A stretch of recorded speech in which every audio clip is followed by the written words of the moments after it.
Bonjour et bienvenue dans les vidéos cristallines. Aujourd'hui, j'ai décidé de vous parler d'une des pierres les plus fascinantes en lithothérapie, tant elle possède de reflets incroyablement magnifiques. Il s'agit de la labradorite. La labradorite tient son nom de la péninsule du Labrador au Canada, où elle fut découverte en 1770. Depuis, on trouve de nombreux gisements à travers le monde, notamment celui de Madagascar qui est le plus commun.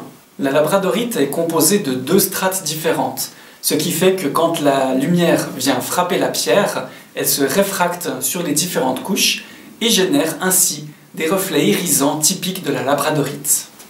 Une légende inuite raconte qu'un courageux guerrier un jour frappa une labradorite avec sa lance et créa ainsi les premières aurores boréales. Pour ce qui est des caractéristiques techniques de la labradorite, c'est une pierre magmatique au système cristallin triclinique et qui possède une dureté de 6 à 6,5 sur l'échelle de Mohs. Comme toutes les pierres tricliniques, la labradorite est une protectrice. On dit même que c'est la pierre du thérapeute. C'est une excellente pierre à avoir dans un local de soins, un beau morceau pour harmoniser une pièce, ou alors simplement une pierre à garder sur soi pour être protégée en toutes circonstances. On dit qu'elle absorbe l'énergie négative.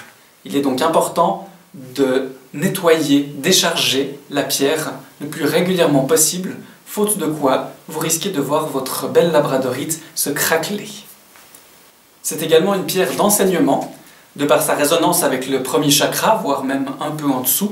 Elle nous connecte à la sagesse ancestrale de notre mère nature, la Terre. Elle permet également de développer notre sociabilité et favorise le don de plaire. C'est une excellente pierre pour s'adresser au public. Par exemple, on peut la coupler avec une calcédoine pour avoir une bonne confiance et pouvoir s'exprimer clairement. Au niveau physique, la labradorite est une pierre qui nous recharge en cas de grande fatigue.